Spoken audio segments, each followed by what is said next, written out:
Hello दोस्तों, मेरा नाम मुरली कुमार है और स्वागत है आप सभी का करियर विंग्स एकेडमी पर। तो आज हम लोग शुरू करने जा रहे हैं इन्वायरमेंट, पर्यावरण। बहुत सारे एग्जाम में पर्यावरण के बहुत सारे क्वेश्चन पूछे जाते हैं। हाल फिलहाल में अगर आप देखिएगा तो जो टीचर का एग्जाम हुआ था, बीपीएससी ने जो टीचर के एग्जाम लिए थे, उसमें आप देखिए तो पहली बार जो 1 to 5 का जिसमें सिर्फ एग्जाम हुआ था, उसमें 10 से 12 क्वेश्चन आपको पर्यावरण से देखने को मिल जाएंगे। इसके बाद अभी जो हाल फिलहाल में एग्जाम हुआ फिर से TRE 2 का, तो उसमें भी पर्यावरण के बहुत सारे क्वेश्चन, जो किसी भी विषय से अगर आप एग्जाम दे रहे हैं, जो 40 जनरल क्वेश्चन पूछे जाते हैं, उसमें आपको 2-3 क्वेश्चन पर्यावरण के निश्चित रूप से मिल जाते हैं सभी सेक्शन में, चाहे आप 9th-10th में हैं या 11th-12th में। और बीपीएससी और यूपीएससी में भी अगर आप देखिएगा तो वहाँ भी पर्यावरण से पूछे जाते हैं। तो पर्यावरण का बहुत इंपॉर्टेंट रोल हो गया है आजकल एग्जामिनेशन में। हर एग्जाम में आपको सवाल पूछे जाते हैं। क्यों पूछे जाते हैं थोड़ा ये भी जान लेते हैं हम लोग। पहले देख लीजिए कि हम लोग जो है पर्यावरण में कौन कौन से जो है कवर करने वाले हैं। ये इतने बहुत सारे एग्जाम हैं जिसमें पूछे जाते हैं, उसमें आपको ये सारे एग्जाम में उपयोगी होगा। इसके बाद हम लोग एनसीईआरटी में जितने पर्यावरण दिए गए हैं, आपको एनसीईआरटी के पर्यावरण को हम लोग फोकस किए हैं और उसी में जितने एनसीईआरटी के जितने तथ्य दिए गए हैं और डिटेल में हम उनको जो है चर्चा करेंगे हम लोग। और जिसमें हमको साइंस में जो है, अगर साइंस और सोशल साइंस दोनों में ही पर्यावरण दिया गया है, तो पहले हम लोग साइंस में देख लेते हैं कौन कौन से चैप्टर पर हम लोग चर्चा करने वाले हैं। इन सारे चैप्टर में टोटल का टोटल जो चैप्टर है, ये पूरा का पूरा जो है पर्यावरण का ही चैप्टर है। तो अगर आप देखिएगा यहाँ, तो यहाँ आपको मिल जाएगा, एक सेकंड,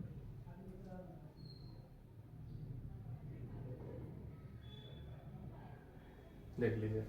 साइंस में जो है क्लास 6 में आपको जो चैप्टर 6 है, सजीव विशेषताएं एवं आवास, इस चैप्टर में आपको पर्यावरण के टॉपिक मिल जाएंगे। ये पूरा चैप्टर पर्यावरण के बारे में बताया गया है, उनके आवास के बारे में बताया गया है। फिर आप क्लास 7th में 2 चैप्टर आप साइंस में देखिएगा, तो चैप्टर 12 वन हमारी जीवन रेखा, कि वन पर्यावरण में कैसे भूमिका निभाता है, उनके बारे में चर्चा किया गया है। फिर अगला जब आइएगा चैप्टर 13 अपशिष्ट जल की कहानी, ये भी पर्यावरण का ही पार्ट है, जिसको हम लोग सब चर्चा करेंगे टॉपिक के हिसाब से। हम लोग इन सारे का जो है एक समरी बना करके उनको डिटेल में हम लोग चर्चा करेंगे। फिर आप क्लास 8 में देखिएगा चैप्टर 5 पौधे एवं जंतुओं का संरक्षण, जो जैव मंडल आरक्षित क्षेत्र होता है, वन जीव अभ्यारण्य होता है, उन सब के बारे में इसमें चर्चा किया गया है। क्लास 10th का चैप्टर 13 जो है हमारा पर्यावरण, अगर आप हम लोग अभी चर्चा किए थे कि 1 to 5 में जो पिछला बार TRE फर्स्ट का एग्जाम हुआ था, उसमें सिर्फ इस चैप्टर से आपको 10 क्वेश्चन दिए गए हैं। सिर्फ एक ही चैप्टर से 10 क्वेश्चन पूछा गया और सिर्फ एक ही चैप्टर है हमारा पर्यावरण, जिसमें आपको आहार जाल, आहार तंत्र के बारे में, आहार श्रृंखला के बारे में बताया गया है और उस पर आधारित ये चैप्टर है। तो ये जो है पिछले बार इतना पूछा गया है। और फिर आप क्लास 12th में जब देखिएगा तो चैप्टर 11 जो है जीव एवं समष्टियां, ये आपको थोड़ा सा ये समष्टियां हैं और ये आपको पारिस्थितिकी तंत्र के बारे में बताता है।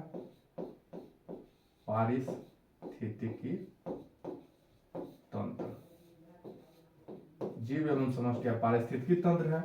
इस चैप्टर का नाम ही परितंत्र है। क्लास 12th में जो 12th बायोलॉजी में आपको मिलेगा, 12th के बायोलॉजी में आपको ये जो 12th चैप्टर है उसमें परितंत्र के बारे में बताया गया है और चैप्टर 13 जो है जीव विविधता एवं संरक्षण के बारे में बताया गया है। तो ये तो आपको साइंस साइड से हो गया कि क्लास 6 में है, 7 में, 8, 10th और 12th में। और इतने चैप्टर हम लोग साइंस की चर्चा करेंगे। फिर हम लोग अगर सोशल साइंस में देखें तो सोशल साइंस में आपको इन सारे चैप्टर से आपको जो है पर्यावरण के टॉपिक मिल जाएंगे, जिसमें अगर आप देखिएगा यहाँ तो क्लास 7 में जो चैप्टर फर्स्ट है पर्यावरण, उसमें आपको मिल जाएगा पर्यावरण के बारे में, ये पर्यावरण के बारे में बताता है। फिर क्लास 7 का ही जो चैप्टर 6 है मानव पर्यावरण अन्योन क्रिया उष्ण कटिबंधीय एवं उपोष्ण प्रदेश, जिसमें आपको इस चैप्टर में अमेजन बेसिन और गंगा ब्रह्मपुत्र बेसिन के बारे में बताया गया है कि इसमें जीवन किस प्रकार लोग बिताते हैं, उनका जीवन कैसे चलता है इस क्षेत्र में, उनके बारे में चर्चा किया गया है। और इन सब से क्वेश्चन बराबर बनते रहते हैं। बीपीएससी TRE में टीचर वाला जो एग्जाम हुआ था, इस सब में तो मतलब धड़ल्ले से इस सब से क्वेश्चन पूछा जाता है। इसी 7th का ही अगर आप चैप्टर 7 देखिएगा रेगिस्तान में जीवन, तो ये रेगिस्तान के बारे में बताता है कि रेगिस्तान में कैसे लोग रहते हैं। ये तो आपको जंगलीय क्षेत्र हो गया, और ये नदी मतलब मैदानी क्षेत्र हो गया, ये मैदानी क्षेत्र, और ये जो है आपको जंगल वाला क्षेत्र हो गया, और ये रेगिस्तान वाला क्षेत्र हो गया।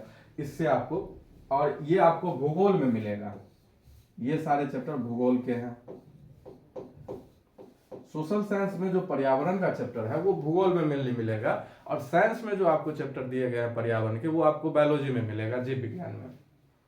क्लास 11th में अगर देखिएगा तो जो चैप्टर 14 है जैव विविधता एवं संरक्षण, तो क्लास 11th में भी और क्लास 12th में भी 2 बुक है, जिसमें आपको ये जो बुक फर्स्ट है उसमें जो है चैप्टर 14 है जैव विविधता एवं संरक्षण, और चैप्टर 6 जो है ये बुक दूसरा जो बुक है उसमें दिया गया है प्राकृतिक संकट और आपदाएं। फिर आपको चैप्टर 9 आपको क्लास 12 से, ये आपको भौगोलिक परिप्रेक्ष्य में चयनित कुछ मुद्दे एवं समस्याएं, ये जो पर्यावरण के जो प्रदूषण होने से जो समस्याएं जब उत्पन्न हुई है उनके बारे में ये बताया गया है। तो इतने टॉपिक हम लोग कवर करने वाले हैं, जिसमें आपको साइंस और सोशल साइंस दोनों के टॉपिक है।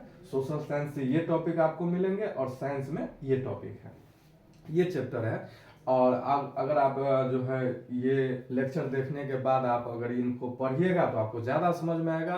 पहली बार होता ये है कि अगर आप पहली बार खुद से पढ़िएगा तो क्या इम्पोर्टेंट है क्या नहीं है ये समझना थोड़ा मुश्किल हो जाता है, लेकिन एनसीईआरटी का हर लाइन ही इम्पोर्टेंट है अपने आप में, वो खुद एक कहानी बताता है जो आपको समझना जरूरी है। अब हम लोग थोड़ा चर्चा कर लेते हैं कि पर्यावरण को इतना जो है महत्व क्यों दिया जा रहा है चाहे एग्जाम हो।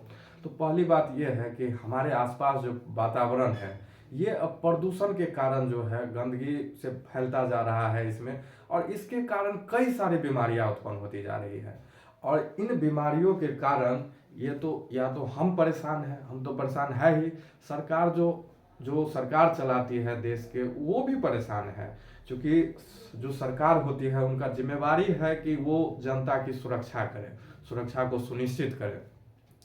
तो हमको पर्यावरण को दूषित होने से रोकने में सिर्फ मतलब कोई एक आदमी का रोल नहीं हो सकता है, कोई सरकार अकेले इसको नहीं मतलब पूरा कर सकता है, और न खुद हम अकेले कर सकते हैं, ये सबकी सम्मिलित जिम्मेवारी है और सबको पर्यावरण के बारे में समझना पड़ेगा। तो एक जिम्मेवार नागरिक बनने के लिए कि हम पर्यावरण को कैसे बचाया जा सके, पर्यावरण को सुरक्षित कैसे रखें, इन सब को जानने के लिए पहले आपको ये जानना पड़ेगा कि पर्यावरण दूषित कैसे होता है और पर्यावरण में और चीज़ों की क्या भूमिका है। हमें जो है जैव, हम बार बार कहते हैं, हम लोग चर्चा करते हैं कि जैव विविधता जरूरी है, क्यों जैव विविधता जरूरी है, तो ये सब हम लोग ये मतलब जानेंगे और चर्चा करेंगे इन सब बात पर। तो एक जिम्मेवार नागरिक बनना ये हमारा उद्देश्य होना चाहिए, इसलिए ताकि हम लोग खुद भी सुरक्षित रहे और अपने आसपास को भी जो है सुरक्षित माहौल बना करके रखे ताकि किसी को परेशानी ना हो, और जो हम लोग बेफिजूल का खर्च हम लोग दवाई पर करते हैं उससे कम बच जाए, और सरकार के पास जो एक अन्य जिम्मेवारी आ जाती है कि हमको जनता को सुरक्षा भी प्रदान करना है पर्यावरण से, उससे भी थोड़ा निजात मिल जाए, थोड़ा उसको रिलीफ मिल जाए, मतलब वो उनको थोड़ा राहत मिल जाए कि हमको एक और जिम्मेवारी बढ़ गया है इस तरह की बात से। तो इसलिए जो है पहले तो खुद जिम्मेवार नागरिक बनने के लिए हमको पर्यावरण के बारे में समझना चाहिए। दूसरी बात कि आप लोग पढ़ करके एक अधिकारी बनने जाइएगा या फिर एक शिक्षक बनिएगा, तो आपको ये जो है जिम्मेवारी है कि अपने आसपास में, क्योंकि जो हम लोगों का आसपास का एरिया है वो उतना शिक्षित तो है नहीं, तो इसलिए हम लोगों का जिम्मेवारी बनता है कि जो नहीं जानता है पर्यावरण के बारे में हम उनको जागरूक करें, उनके बारे में, पर्यावरण के बारे में हम लोग जागरूकता फैलाएं और अपने आसपास को सुरक्षित और शुद्ध रखने में, पर्यावरण को एकदम ताज़ा रखने में हम लोग भूमिका निभाएं। तो पर्यावरण इसलिए से मतलब हमारे सिलेबस में डाला गया है, और जब आप लोग एमएससी स्तर पर, पीजी स्तर पर जाइएगा तो वहाँ पर तो पर्यावरण एक मतलब टॉपिक बना दिया, एक विषय के रूप में आपका एग्जाम होगा। चाहे आप किसी भी स्ट्रीम से परीक्षा दे लीजिए, आप पर्यावरण आपको पढ़ना ही पड़ेगा। और सरकार अब चाह रही है कि धीरे धीरे जो है और हर जगह पर्यावरण के बारे में जागरूकता फैलाया जाए। तो जागरूकता कैसे फैलेगा जब तक आप लोग नहीं जानिएगा, आप लोग एक शिक्षित और जिम्मेवार नागरिक हैं, तो आप लोग नहीं जानिएगा तो फिर जो है ये कैसे मतलब आगे बढ़ेगा ये जागरूकता। तो इसलिए पर्यावरण के क्वेश्चन हर एग्जाम में आपको मिलेंगे ताकि आपको पर्यावरण पढ़ना ही पड़े। तो पर्यावरण पढ़ना है, इसलिए हम लोग चलिए शुरू करते हैं। और पर्यावरण में हम लोग ये देख लिए कि कौन कौन से चैप्टर आने वाले हैं। साइंस के इतने चैप्टर हैं और सोशल साइंस के इतने जो है आपको मिल जाएंगे। ये सोशल साइंस के।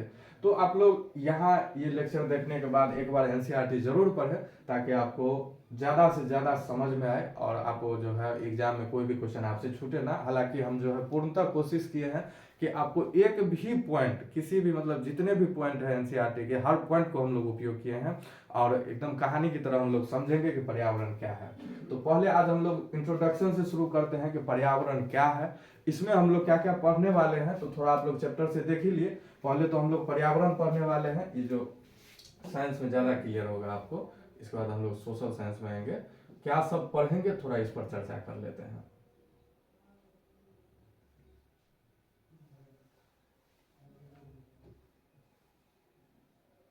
देखिए सजीव, इसमें हम लोग आवास के बारे में पढ़ने वाले हैं। सबसे पहले तो हम लोग ये जो पर्यावरण शब्द है, आज की क्लास में इंट्रोडक्शन हम लोग समझेंगे कि पर्यावरण क्या है। तो पर्यावरण के बारे में पढ़ना है। फिर पर्यावरण में जो व्यक्ति रहते हैं, सजीव रहते हैं, जीव निर्जीव, जितने प्रकार के सजीव जीव निर्जीव हैं, उनके जो आवास हैं, जो उनके घर हैं, उनके बारे में पढ़ेंगे कि किस प्रकार के जीव के लिए कैसा घर होता है। तो ये इनके आवास के बारे में हम लोग पढ़ेंगे। आवास के बाद हम लोग आएंगे वन पर। मतलब हम लोग देखेंगे कि पर्यावरण में वन की क्या भूमिका है और जंगल की क्या भूमिका है। और सबसे अहम भूमिका तो इन्हीं का है। हर जगह आप पर्यावरण को लेकर के यही सुनते होंगे कि पेड़ लगाइए, पर्यावरण से अगर पर्यावरण को बचाना है तो पेड़ लगाना पड़ेगा। तो वन की क्या भूमिका है हम लोग ये देखने वाले हैं। इसके बाद जब वन हम लोग देख लेंगे तो फिर हम लोग आएंगे परितंत्र पर। ये परितंत्र हो जाएगा तो फिर हम लोग आएंगे पारिस्थितिकी तंत्र पर, जो यहाँ पर जो जीव और समष्टियां हैं, ये पारिस्थितिकी तंत्र के बारे में बताता है। फिर हम लोग आएंगे जीव विविधता पर कि विविधता क्यों जरूरी है। और फिर उसके बाद आएंगे हम लोग संरक्षण पर। दुनिया में जितने संरक्षण के प्रयास किए गए और अभी जो भारत सरकार द्वारा प्रयास किए जा रहे हैं, शुरुआत से लेकर के देश की आज़ादी से लेकर के अब तक जितने प्रयास हुए हैं, उन सब पर हम लोग चर्चा करेंगे और संरक्षण के बारे में पढ़ेंगे। फिर आएंगे हम लोग प्रदूषण पर, जैसे यहाँ पर अपशिष्ट जल की कहानी है। तो ये जल प्रदूषण के बारे में बताया गया है कि जल को हम लोग शुद्ध कैसे रखें। फिर अगला जो हम लोग का आएगा प्रदूषण के बाद हम लोग प्रदूषण निपटाने के बाद हम लोग आएंगे कि थोड़ा ये देख लेंगे कि उष्ण मतलब ये जो अमेजन बेसिन है, ब्रह्मपुत्र बेसिन है, इन सब में लोगों का जीवन कैसे है। तो इतना टॉपिक हम लोग कवर करने वाले हैं। आज थोड़ा सा हम लोग इंट्रोडक्शन देखेंगे। इंट्रोडक्शन में हम लोग सबसे पहले शुरुआत करते हैं पर्यावरण की। तो पर्यावरण क्या है, तो सबसे पहले ये समझिए कि पर्यावरण एक फ्रेंच शब्द से उत्पन्न हुआ है जिसका नाम है इन्वायरोनेर। फ्रेंच शब्द है जिसको इन्वायरोनेर, और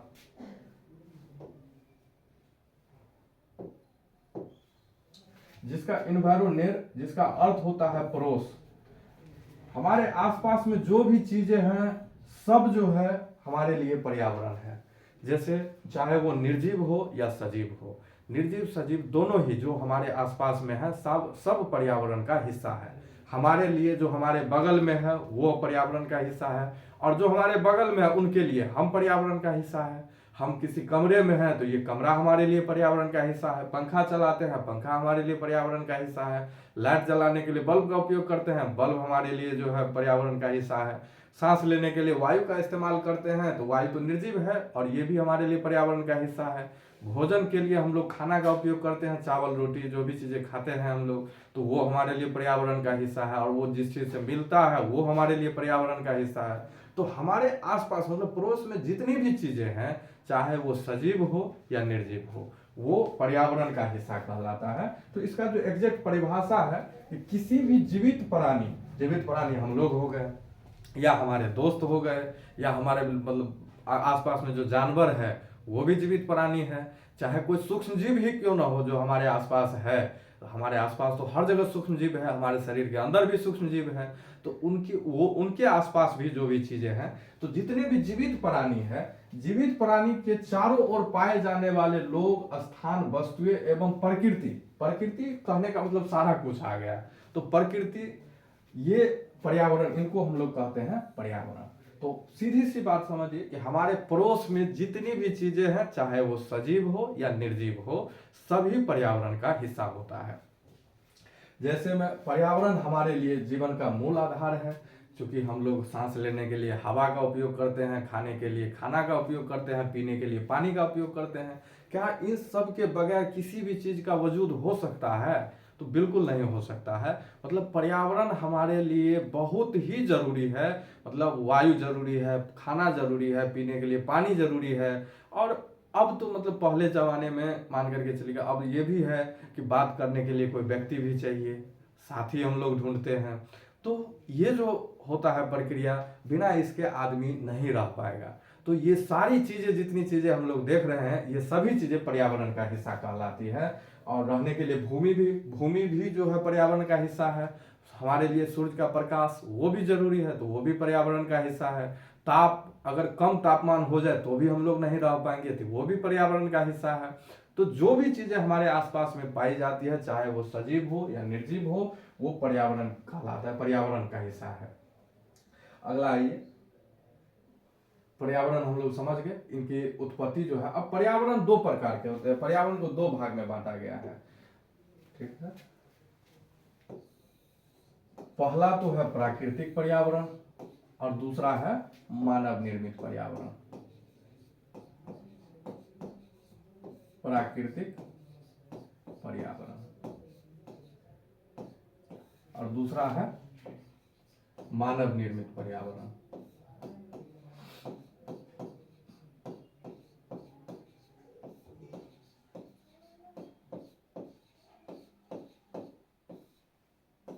प्राकृतिक और मानव निर्मित। अब प्राकृतिक का कौन कौन से हिस्सा होते हैं, तो देखिए, जो भी चीजें जिसमें मानव का कोई हस्तक्षेप नहीं है, चाहे वो सजीव हो या निर्जीव, सजीव प्लस निर्जीव दोनों ही, जिसमें मानव का कोई हस्तक्षेप नहीं है, उसे हम लोग प्राकृतिक पर्यावरण कहते हैं। सजीव प्लस निर्जीव, जैसे अगर आप सजीव में कहिएगा तो क्या पेड़ पौधे में मानव की कोई भूमिका है? नहीं है। पेड़ पौधे खुद स्वतः मतलब स्वतः उगते हैं, और मान करके चलिए हम लोग उगाते भी हैं तो उनके बढ़ने में न ही वो पर्यावरण पर पलते हैं, न कि हमारे ऊपर पलते हैं। तो पेड़ पौधे, ये मतलब वन हो गया, पेड़ पौधे वन। इसके बाद अगर आप कहिएगा तो जल है, प्राकृतिक पर्यावरण का हिस्सा है। भूमि प्राकृतिक पर्यावरण का हिस्सा है। तो जो भी चीजें हमारे चाहे सजीव हो या निर्जीव हो, लेकिन जिसमें मानव का कोई हस्तक्षेप नहीं है, वो जो है आपको प्राकृतिक पर्यावरण का हिस्सा है। और मानव द्वारा जो निर्मित है उसे हम लोग मानव निर्मित पर्यावरण कहते हैं। मानव द्वारा निर्मित, जैसे अभी हम लोग चर्चा किए कि हम लोग जो है रहने के लिए पंखा का इस्तेमाल करते हैं, तो ये पंखा जो है आपको मानव निर्मित पर्यावरण का हिस्सा हो गया।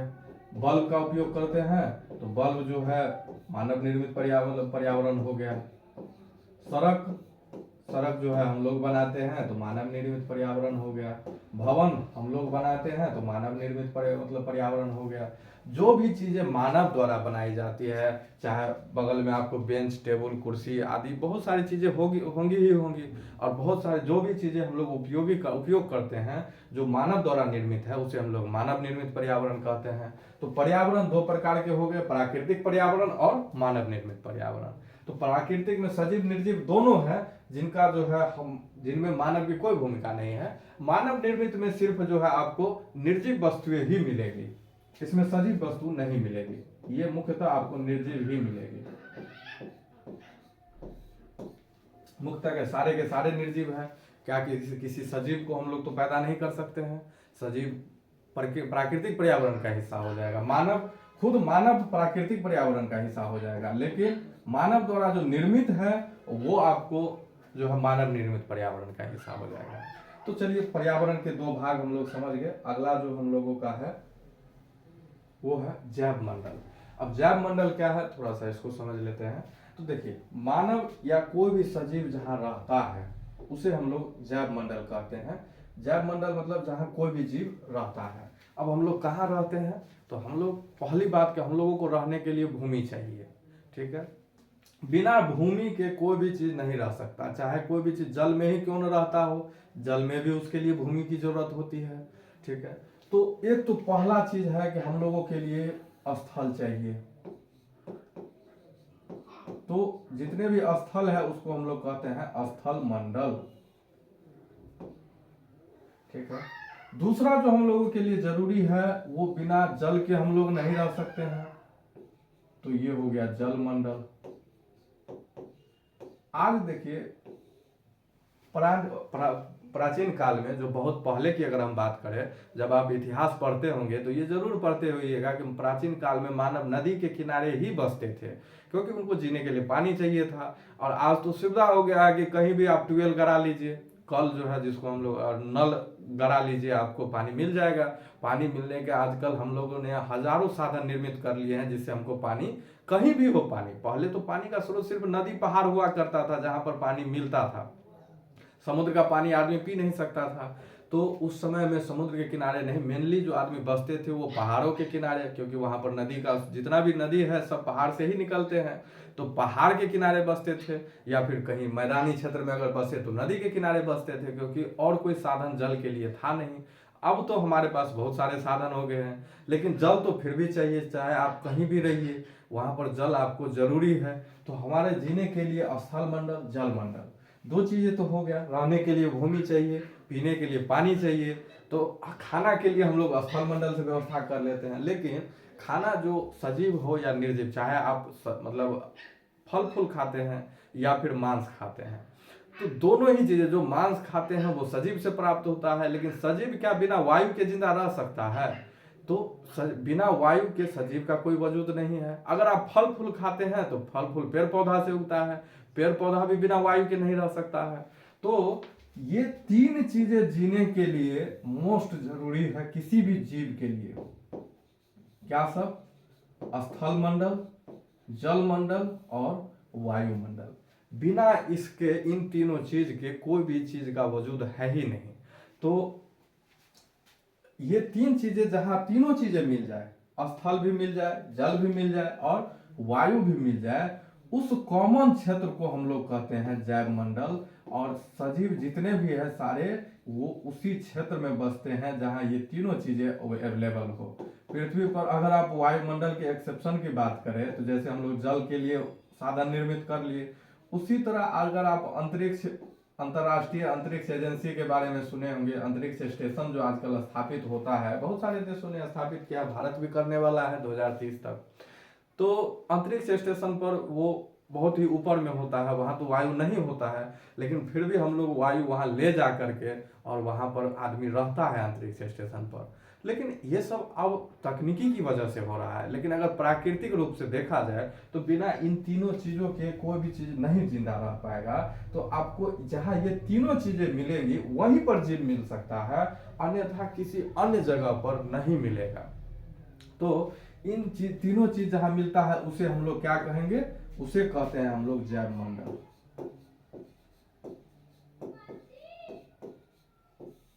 ठीक है, तो परिभाषा देख लीजिए।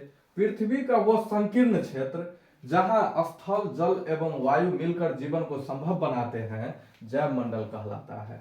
तो पृथ्वी, वैसे तो हर जगह पृथ्वी का ये जैव मंडल ही है, पूरे पृथ्वी पर सजीव पाया जाता है, किसी किसी कोने को छोड़ करके। जैसे आर्कटिक है, आर्कटिक में आर्कटिक है, अंटार्कटिका जो 7वां महाद्वीप है, वहां पर कोई भी मानव का आवास नहीं है, लेकिन जीव तो फिर भी वहां रहते हैं। बहुत सारे जीव अंटार्कटिका में रहते हैं। आप एक पक्षी के बारे में सुने होंगे जो अंटार्कटिका से चल करके उड़ीसा के तट के पास आता है और वहां पर जो है वो अपना अंडा देता है। तो ये अंटार्कटिका में जीव तो रहते हैं, तो चाहे मानव रहे न रहे, कोई जीव तो रह ही न रहा है। तो जब रह रहा है कोई जीव तो वो कहलाएगा जैव मंडल। तो पृथ्वी के हर क्षेत्र पर आपको जैव मंडल मिल ही जाएंगे, चाहे कोई भी क्षेत्र हो। जैसे अगर हम ज्वालामुखी के मुख की बात करें, जहां पर एकदम उद्गार लावा मतलब निकल रहा है, तो ज्वालामुखी के मुख पर इतनी गर्मी है कि कोई सजीव वहां नहीं रह सकता है, इतना ज्यादा तापमान है। लेकिन फिर भी वैज्ञानिकों ने वहां भी सूक्ष्म जीव का खोज कर लिया, तो वहां भी तो जीवित जीव रह रहा है, तो वो भी जैव मंडल हो गया। तो कोई भी पृथ्वी का ऐसा जगह नहीं है जहां पर मतलब सजीव का निवास न हो। तो हर जगह जीव का निवास है, चाहे वो ज्वालामुखी का मुख हो या अंटार्कटिका हो। ज्वालामुखी का मुख इतना गर्म है कि वहां रहना मुश्किल है, फिर भी वहां सूक्ष्म जीव रहते हैं। अंटार्कटिका इतना ठंडा है, फिर भी वहां पर सजीव रहते हैं। तो जैव मंडल हर जगह है। लेकिन ये तीनों चीजें, अब अंटार्कटिका की बात करें तो वहां पर स्थल मंडल मिल ही रहा है, बर्फ ही बर्फ है, जल मंडल भी है, और वायु तो पूरा पृथ्वी पर मिलता ही है हर जगह। तो हर जगह पूरा पृथ्वी ही एक जैव मंडल है। लेकिन ये परिभाषा अगर आपसे पूछे तो ये तीनों चीजें जहां मिलेंगी वहीं पर मानव रहता है। प्राचीन काल में जो है बिना जल मंडल के आदमी नहीं रहता था। पूरे पृथ्वी पर हर जगह मानव का या सजीव का आवास, मानव का आवास नहीं होता था। जहां जल होता था जैसे नदी के किनारे या पर्वत के किनारे वहीं बसते थे। अब तकनीकी साधन विकसित होने के कारण मानव हर जगह रह रहा है और सजीव तो हर जगह रहते ही हैं। तो पूरा पृथ्वी एक जैव मंडल है। तो इस तरह पादप एवं जीव जंतु मिलकर जैव मंडल का निर्माण करते हैं। सभी सजीव मिलकर के जैव मंडल का निर्माण करते हैं।